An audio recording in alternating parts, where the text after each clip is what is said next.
ಕೊನೆಯದಾಗಿ big boss voice ಕೊಟ್ಟಿರೋ Pradeep ಪಡಕಿಲ big boss contestant ಆದರೆ ಒಂದು ಸ್ಮೈಲ್ ಬರ್ತಾ ಇದೆ, ಒಂದು ಮಿಸ್ಟೇಕ್ ಆಗಿರೋ ಸ್ಮೈಲ್ ಬರ್ತಾ ಇದೆ. What does that mean? Okay, ಆದರೆ ಹೋದರೆ ಇಷ್ಟ ಆಗುತ್ತಾ ಬಂದರೆ ಗೊತ್ತಿಲ್ಲ. ಓಕೆ, ಆವಾಗ ಲೈಫ್ ಹೆಂಗೆ ಬರುತ್ತೋ ಆವಾಗ ಅದನ್ನು ನೋಡೋದು. ಓಕೆ, ಮಾಡೋದು ಇಲ್ಲ, ನಿರೀಕ್ಷೆ ಮಾಡಿಲ್ಲ ಆ ಥರ? ನಿರೀಕ್ಷೆ ಯಾವುದಕ್ಕೂ ಇಲ್ಲ. ಓಕೆ ಓಕೆ, ಎಲ್ಲವೂ ಅನಿರೀಕ್ಷಿತ. Okay okay, wonderful, amazing Pradeep. ಇಷ್ಟೊತ್ತು ನಮ್ಮ ಜೊತೆ ಬಹಳ ಮುಕ್ತವಾಗಿ ಒಂದು ಮಗು ಮನಸ್ಸಿನ ಪ್ರದೀಪ್ ಯಾವತ್ತೂ ಹೇಗೆ ಇದ್ಕೊಂಡು ಬಂದಿದ್ದೀರೋ ಇವತ್ತು ಕೂಡ ಅದೇ ರೀತಿಯಲ್ಲಿ ಇದ್ದು ಮುಕ್ತವಾಗಿ ನಿಮ್ಮ ಬದುಕು ಹೇಗಿತ್ತು, ನಿಮ್ಮ ಕರಿಯರ್ ಹೇಗಿತ್ತು, ಸಾಧನೆ ಎಲ್ಲ ಹಂಚ್ಕೊಂಡ್ರಿ, ನಿಮ್ಮ ಆಯ್ಕೆಗಳು, ನಿಮ್ಮ ಅಭಿರುಚಿಗಳು ಎಲ್ಲದ್ರ ಬಗ್ಗೆ ಮಾತಾಡಿದ್ರಿ. ಅನಂತ ಧನ್ಯವಾದಗಳು ರಿಪಬ್ಲಿಕ್ ಕನ್ನಡಕ್ಕೆ ಬಂದಿದ್ದಕ್ಕೆ. Thank you so much. Happy. ಅದು ನೀವು ಮಾತಾಡೋಕ್ಕೆ ಸಿಕ್ಕಿದ್ದು ಖುಷಿ ಆಯ್ತು. ಪರ್ಸ್ನಲಿ ತುಂಬ ಖುಷಿ ಆಗ್ತಾ ಇದೆ, ಯಾಕಂತಂದರೆ ಪ್ರದೀಪ್ ಬಡಕಿಲ ಅವ್ರನ್ನ ನಾನು ಸುಮಾರು ದಶಕಗಳ ಹಿಂದೆ ನೋಡಿರ್ತಕ್ಕಂಥದ್ದು, ಅವರ ಕಾಲೇಜ್ ಟೈಮಿಂದ ನೋಡಿದ್ದೀನಿ ನಾನು. ಸೊ ಆ ಹಂತದಿಂದ ಒಬ್ಬ ವ್ಯಕ್ತಿ ಬೆಳೆದು ಇಷ್ಟು ದೊಡ್ಡ ಎತ್ತರಕ್ಕೆ ಏರೋದು, ನಮ್ಮ ಕಣ್ಣೆದುರು ಒಬ್ಬ ರೋಲ್ ಮಾಡಲಾಗಿ ನಿಲ್ಲೋ ಅಂಥದ್ದು ಎಂಥ ಒಂದು ಚಂದದ ಸಂಗತಿ, ಎಂಥ ಸಂತೋಷದ ಸಂಗತಿ. So extremely happy to interview you today. ಖುಷಿ ಆಗ್ತಾ ಇದೆ ಪ್ರದೀಪ್. Same here.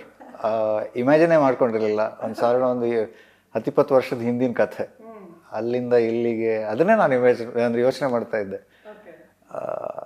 ಅಂದರೆ ಆವಾಗಿನ ಮೊಮೆಂಟು ಈಗಿನ ಈ ಮೊಮೆಂಟು ಎರಡು ಕಂಪೇರ್ ಮಾಡಿದ್ರೆ ಅಜಗಜಾಂತರ ವ್ಯತ್ಯಾಸ. ಲೈಫ್ ಯಾರನ್ನ ಹೆಂಗ್ ಬೇಕಾದ್ರೆ ಎಲ್ಲಿ ಬೇಕಾದ್ರೆ ನಿಲ್ಸುತ್ತೆ. ಆದರೆ ನಮ್ಮನ್ನು ಕನೆಕ್ಟ್ ಮಾಡ್ತಾ ಇರೋದು ಏನು ಅಂತಂದರೆ ನಾವು ಆವಾಗ ಹೇಗಿದ್ವೋ ಇವಾಗಲೂ ಹಾಗೆ. ಎಕ್ಸಾಕ್ಟ್ಲಿ. ಸೊ ಪ್ರದೀಪ್ ಒಂಚೂರು ಚೇಂಜ್ ಆಗಿಲ್ಲ. ಲಾಸ್ಟ್ ಒಂದು 20-22 ಇಯರ್ಸಿಂದ ಒಂದೇ ಥರ ಇದ್ದಾರೆ. ಯಾವ ಯಶಸ್ಸು ಅವರ ತಲೆ ಕೆಡಿಸಿಲ್ಲ, ಅವರ ತಲೆಗೇರಿಲ್ಲ. ಆದರೆ ಕ್ರಿಯೇಟಿವ್ ಆಗಿ ಭಾಳ ಬೆಳೆದಿದ್ದಾರೆ. ಸೊ ಅದನ್ನ ನೋಡೋಕೆ ಖುಷಿ ಆಗುತ್ತೆ. ಹಸಿವು. ಓಕೆ. ನಾನು ಅಷ್ಟೇ, ನಂಗೆ ಹಸಿವು ಸ್ವಲ್ಪ ಜಾಸ್ತಿ. ಓಕೆ. ತಿಂತಾ ಇರ್ತೀನಿ. Okay okay. ಅಲ್ಲ, ಅದಕ್ಕೆ ದಪ್ಪ ಆಗಿದ್ದ ಅಂತ ಕೇಳಬೇಡಿ. ದಪ್ಪ ಕೂಡ ಆಗಿಲ್ಲ ಪ್ರದೀಪ್ ಅವರು, ಹಂಗೆ ಇದ್ದಾರೆ. ಓಕೆ. ಸೊ ಲೈಫ್ ಹೇಗಿತ್ತು, ಲೈಫ್ ಜರ್ನಿ ಹೇಗಿತ್ತು?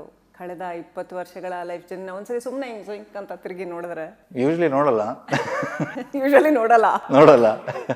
ನೋಡಿದ್ರೆ ತಲೆ ಬಿಸಿ ಆಗ್ತದೆ. ತಲೆ ಬಿಸಿ ಆಗುತ್ತೆ. ಯಾಕೆ ತಲೆ ಬಿಸಿ ಆಗುತ್ತೆ? ಅಲ್ಲ, ಅಂದರೆ I want to go with the flow. ಹೋಗ್ತಾ ಹೋಗ್ತಾ ಲೈಫ್ ಏನನ್ನು ತೆರೆದುಕೊಳ್ಳುತ್ತೋ ಅದನ್ನು ಸಂಭ್ರಮಿಸ್ತಾ ಹೋಗ್ತಾ ಇರಬೇಕು ಅಂತ. ಅದಕ್ಕೆ ಇವೆಲ್ಲ ಅಂದರೆ ಈ ಜೀವನದಲ್ಲಿ ನಂಗೆ ಮಾಡೋದಕ್ಕೆ ಸಿಕ್ಕಿದ ಅವಕಾಶಗಳಿರ್ಬೋದು, ಅಥವಾ ನಾನು ಕ್ರಿಯೇಟ್ ಮಾಡೋದಕ್ಕೆ ಪ್ರಯತ್ನಪಟ್ಟ ಅವಕಾಶಗಳಿರ್ಬೋದು, ಅದು ಒಂದು ವೇದಿಕೆ ಅಥವಾ ಅದು ಒಂದು ಮೆಟ್ಟಿಲು ಅಂತ ನಾನು ಇದು ಮಾಡ್ತೀನಿ. ಸ್ವಲ್ಪ ಭಯ, ಯಾಕಂದರೆ ನಾವು ಯಾವುದೋ ಒಂದು ಬೆಟ್ಟ ಹತ್ತಬೇಕಿದ್ರೆ ಕೆಳಗೆ ನೋಡಿದ್ರೆ ಭಯ ಆಗುತ್ತೆ. ಸುಮ್ಮನೆ ನಮ್ಮ ಒಂದೊಂದೇ ಹೆಜ್ಜೆಗಳನ್ನು ನೋಡ್ಕೊಂಡು ಮೇಲೆ ಹೋಗ್ತಾ ಇದ್ರೆ ಆಯಿತು. ಮೇಲೇನೂ ನೋಡಬಾರ್ದಂತೆ, ತಲೆ ಸುತ್ತದಂತೆ. ಸೊ ಒಂದೊಂದೇ ಸ್ಟೆಪ್ ನೋಡ್ತಾ ಹೋಗೋದು. ಈ ಸ್ಟೆಪ್ನಲ್ಲಿ ಏನು ಕಾಣುತ್ತೋ ಅದ್ರ ಮೇಲೆ ಖುಷಿ, ಹಾಗೆ ಹೋಗ್ತಾ ಇರೋದು. ಅಮೇಝಿಂಗ್. ನೋಡಿ, ಇಷ್ಟು ಬೆಳೆದ ಮೇಲೂ ಎಲ್ಲ ಇದ್ದು ಒಳ್ಳೆ ಯಶಸ್ಸು, ಹೆಸರು, ಪ್ರಗತಿ, ಹಣ, ಕರಿಯರ್ ಎಲ್ಲ ಎಸ್ಟಾಬ್ಲಿಷ್ ಆದ ಮೇಲೂ ಒಂದು ಸ್ವಲ್ಪ ಭಯ ಅಂತ ಹೇಳೋದಿದೆಯಲ್ಲ, ಈ ಭಯ ಒಳ್ಳೇದು ಮನುಷ್ಯನಿಗೆ ಅಂತ. ಅಲ್ಲ, ಅಷ್ಟೇನು ಸಕ್ಸಸ್ ಅಂತಲ್ಲ, ಬಟ್ ಸಿಕ್ಕಿದ್ದು ಖುಷಿ. ನನ್ನ ಪ್ರಕಾರ ನಮ್ಮೆಲ್ಲರಿಗೂ ಕೂಡ ಆಸೆ ಬೇಕು, ಆದರೆ ಆ ಆಸೆ ನಮ್ಮನ್ನು ತಿನ್ನಬಾರ್ದು ಅಂತ. ನಮಗೆ ಏನೋ ಒಂದು ಸ್ವಲ್ಪ ಏನೋ ಒಂದು ತುಡಿತ, ಅಥವಾ ಅದನ್ನೇ ಆಸೆ ಅಂತ ನೀವು ಕರಿತೀರೋ ಗೊತ್ತಿಲ್ಲ, ಬಟ್ ಅದು ನಮಗೆ ಏನೋ ಮಾಡೋದಕ್ಕೆ ತುಡಿತ ಕೊಡಬೇಕಷ್ಟೇ ಹೊರತು ಅದಕ್ಕಿಂತ ಜಾಸ್ತಿ ಅದು ಗ್ರೀಡ್ ಆಗಿ ಅಥವಾ ಅದು ನಮ್ಮನ್ನೇ ತಿನ್ನೋದಕ್ಕೆ ಅಥವಾ ನಮಗೊಂದು ರೀತಿಯ ನಮ್ಮನ್ನು ಡಿಪ್ರೆಷನ್ಗೆ ತಳ್ಳೋದಕ್ಕೆ ಆಗೋ ವೇದಿಕೆ ಆಗಬಾರ್ದು. ಅದು ನಮಗೆ ಮುಂದಿನ ಹೆಜ್ಜೆ ಅಂತ ನಾನು ಹೇಳಿದ್ನಲ್ಲ, ಅದಕ್ಕೊಂದು ಪ್ರೇರಣೆ ಆಗಬೇಕು ಅಂತ ಅನ್ನೋದು ನನ್ನ ಫಂಡ ಅಷ್ಟೇ. ಓಕೆ. ಒಂದು ಹೊಳಪು ನಾನು ಅವತ್ತು ಅಬ್ಸರ್ವ್ ಮಾಡ್ತಾ ಇದ್ದು, ಇವತ್ತಿನವರೆಗೂ ಪ್ರದೀಪ್ ಪಡಕಿಲ ಅವರ ಕಣ್ಣಲ್ಲಿ ಒಂದು ಭರವಸೆ ಹೊಳಪನ್ನ ಯಾವತ್ತೂ, ಅವರ ಸ್ಮೈಲಲ್ಲಿ, ಅವರ ಕಣ್ಣಲ್ಲಿ ಆ ಒಂದು ಭರವಸೆ, ಏನೋ ಒಳ್ಳೇದಾಗತ್ತೆ, ಏನೋ ಚೆನ್ನಾಗಾಗತ್ತೆ. ಸೊ ತುಂಬ ಜನಕ್ಕೆ ಅದನ್ನು ಮೇಂಟೈನ್ ಮಾಡ್ಕೊಂಡು ಹೋಗೋದು ತುಂಬ ಕಷ್ಟ. ಅಲ್ಲ, ನನಗೇನು ಸುಲಭ ಇಲ್ಲ, ನಾನು ಮನುಷ್ಯನೇ. ಅಲ್ಲ, ಈಗ 20 ವರ್ಷದ ಕಥೆ ಕೇಳಿದ್ರಿ. ಯಾಕೆ ನಾನು ಆ ಥರ ಹೇಳಿದೆ ಅಂತಂದರೆ, ಲೈಫ್ ಅಂತಂದ ತಕ್ಷಣ ನಮಗೆ ಚಾಲೆಂಜಸ್ ಇರಲೇಬೇಕು. ಬಟ್ ನಾವು ಆ ಚಾಲೆಂಜಸ್ಸನ್ನು ಯಾವ ಥರ ಎದುರಿಸ್ತೀವಿ ಅನ್ನೋದು ಆ ಮೊಮೆಂಟ್ ಡಿಫೈನ್ ಮಾಡುತ್ತೆ. ಪ್ಲಸ್ ಆ ಮೊಮೆಂಟ್ ಏನು ಡಿಫೈನ್ ಮಾಡುತ್ತೆ ಅದು ನಮ್ಮ ಫ್ಯೂಚರನ್ನು ಡಿಫೈನ್ ಮಾಡುತ್ತೆ.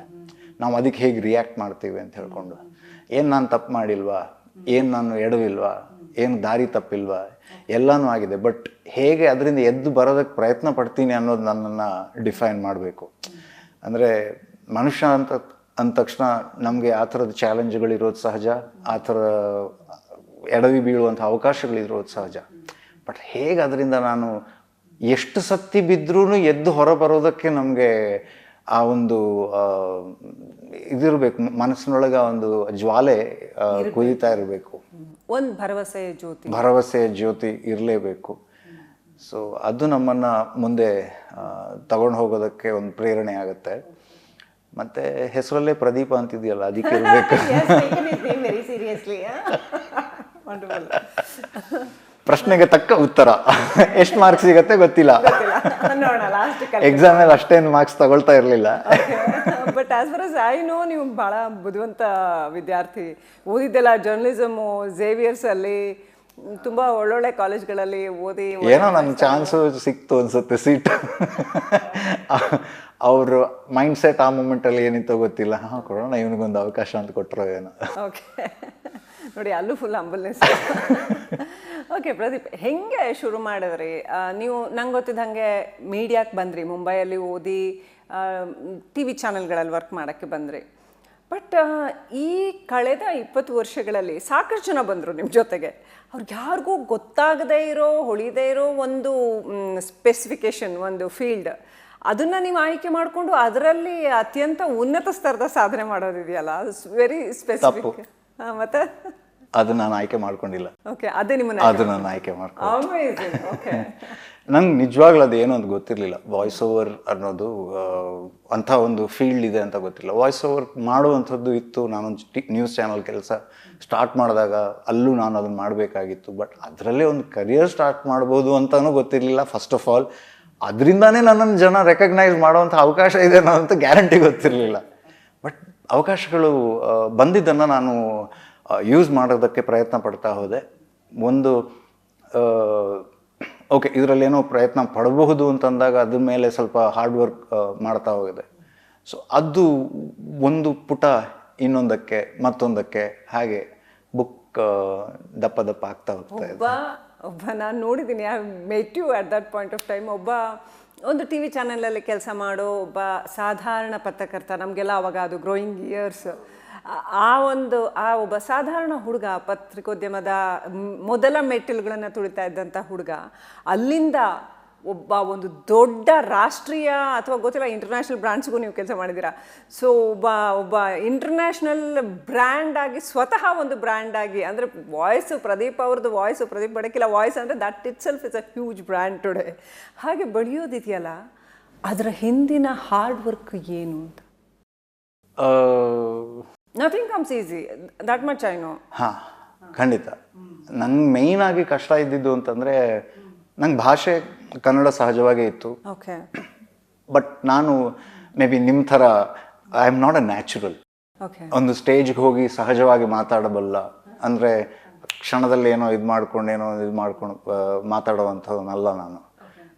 ಎವ್ರಿಥಿಂಗ್ ಹ್ಯಾಡ್ ಟು ಬಿ, ಅಂದರೆ ಇಂಬೈಬ್ಡ್, ಪ್ರಾಕ್ಟೀಸ್ ಮಾಡೋದಿರ್ಬೋದು, ಅದನ್ನು ನನ್ನದಾಗಿಸಿಕೊಳ್ಳುವಂಥದ್ದು, ಅಂದರೆ ನನ್ನಲ್ಲಿ ಅದನ್ನು ಅಂತರ್ಗತ ಮಾಡಿಕೊಳ್ಳುವಂಥದ್ದು, ಅದೊಂದು ಪ್ರಾಸೆಸ್. ಅದೊಂದು ಸ್ವಲ್ಪ ಕಷ್ಟ ಇತ್ತು. ಮುಖ್ಯವಾಗಿ ಆ್ಯಂಕರಿಂಗ್ ಮಾಡಬೇಕಿರ್ಬೋದು, ವಾಯ್ಸ್ ಓವರ್ ಮೇಯ್ನ್ ಆಗಿರೋದು ಅಂತಂದರೆ, ಪದಗಳನ್ನು ನಾವು ಸ್ಪಷ್ಟವಾಗಿ ಹೇಳೋದು ಒಂದು ಕಡೆ ಆದರೆ, ನಿರರ್ಗಳವಾಗಿ ಹೇಳುವಂಥದ್ದು, ಎಲ್ಲೂ ಕೂಡ ನಾವು ತಪ್ಪುಗಳನ್ನು ಮಾಡದೆ ಒಂದು ಫ್ಲೋನಲ್ಲಿ ನಾವು ಅದನ್ನು ಮಾತಾಡ್ತಾ ಹೋಗ್ಬೋದು. ಈಗ ನಾನು ನಿಮ್ಮ ಹತ್ರ ಇಷ್ಟು ಸಹಜವಾಗಿ ಸುಲಲಿತವಾಗಿ ಒಂದು ಹಂತದವರೆಗೆ ಮಾತಾಡ್ತಿದ್ದೀನಿ, ಓಕೆ. ಬಟ್ ನಾನು 20 ವರ್ಷ ಹಿಂದೆ ತಿರುಗಿ ನೋಡಿದಾಗ ನಂಗೆ ಒಂದು ಪ್ಯಾರಾಗ್ರಾಫ್ ನನಗೆ ಕೊಟ್ಟರೆ ಅದರಲ್ಲಿ ನಾನು 10 ತಪ್ಪುಗಳನ್ನು ಮಾಡ್ತಿದ್ದೆ. ಅಂದರೆ ಆ ಪದ ನನಗೆ ಗೊತ್ತಿರಲಿಲ್ಲ ಅಂತಲ್ಲ, ಬಟ್ ಫಂಬಲ್ ಅಂತ ಹೇಳ್ತೀವಲ್ಲ, ಮೇಯ್ನಾಗಿ ನಮ್ಮ ಫೀಲ್ಡ್ನವ್ರಿಗೆ ಅದರ ಒಂದು ತುಂಬ ಹತ್ತಿರದ ಅನುಭವ. ನಾನು ತುಂಬಾ ಮಾಡ್ತಿದ್ದೆ, ಬಯಸ್ಕೊಳ್ತಾನೂ ಇದ್ದೆ, ಡೈಲಿ ಬಯಸ್ಕೊಳ್ತಾ ಇದ್ದೆ. ಒಂದ್ಸತಿ ಅಂತೂ ನಾನು ಇದನ್ನು ತುಂಬ ಹೇಳಿರೋದೇನೆ, ಬಟ್ ಏನು ಅಂತ ನಂಗೆ ಅದು ಯಾವತ್ತೂ ಮರೆಯೋಕ್ಕೆ ಸಾಧ್ಯ ಇಲ್ಲ. ಬಟ್ ಅದು ಪಾಠ ಏನು ಅಂದರೆ, ಒಂದೇ ಪ್ಯಾರಾಗ್ರಾಫನ್ನು 100 ಸತಿ ಇದನ್ನೇ ಓದ್ಕೊಂಡು ಬಾ ಅಂತ ಹೇಳಿ ನನ್ಗೆ ಕಳಿಸಿದ್ರು. ನಿಜವಾಗ್ಲೂ ನೀವು 100 ಸರಿ ಓದ್ಬೇಕಾಯ್ತಾ? ಓದಲೇಬೇಕಾಯ್ತು. ಬಟ್ ಅದು ಏನು ಕಲಿಸ್ಕೊಡ್ತು, ಅಲ್ಲದ punishment, but punishment is also a lesson. So ನಾನು ಅದರಿಂದ ಏನು ತಿಳ್ಕೊಂಡೆ, ಓಕೆ ಇದನ್ನು 100 ಸತಿ ಓದೋದಕ್ಕೆ ನನಗೆ ಕೊಟ್ಟರು, 100 ಸತಿ ನಾನು ಅದನ್ನು ಪ್ರಾಕ್ಟೀಸ್ ಮಾಡಿದಾಗ ನಂಗೆ ಅದು ಸಹಜವಾಗಿ ಬಂತು. ಸೊ ಮೇ ಬಿ ನಾನು ಅದನ್ನೇ ಮತ್ತೆ ಮತ್ತೆ ಮತ್ತೆ ಮತ್ತೆ ಮಾಡಿದ್ರೆ ನನಗೆ ಪ್ರಾಕ್ಟೀಸ್ ಆಗುತ್ತೆ. ಸೊ ನಾನೇನು ಮಾಡ್ತಾ ಇದ್ದೆ, ಸಿಕ್ಕಿದ್ದನ್ನೆಲ್ಲ ಓದ್ತಾನೆ ಇರೋದು, ಜೋರಾಗಿ ಓದೋದು, ನ್ಯೂಸ್ ಪೇಪರ್ ಓದೋದು, ಅಥವಾ ಎಲ್ಲೋ ಬೋರ್ಡ್ ಇದ್ದರೆ ಅದನ್ನು ಓದೋದು, ಹೋರ್ಡಿಂಗ್ಗಳಿರ್ತವೆ. ಎಲ್ಲ ಆಡ್ಕೊಂಡಾಗ್ಲಿಲ್ವಾ ಇವ್ನ ಯಾಕೆ ಹಿಂಗೆ ಮಾಡ್ತಾನೆ, ಎಲ್ಲ ಕಡೆ ಜೋರಾಗಿ ವಾಯ್ಸ್ ಕೊಡ್ತಾ ಇರ್ತಾನೆ? ಅಷ್ಟೆಲ್ಲ ಯೋಚನೆ ಮಾಡ್ತಿದ್ರೆ ನಾವು ಇಲ್ಲಿಗೆ ಬರೋಕ್ಕೆ ಸಾಧ್ಯ ಇಲ್ಲ ಅನ್ಸುತ್ತೆ.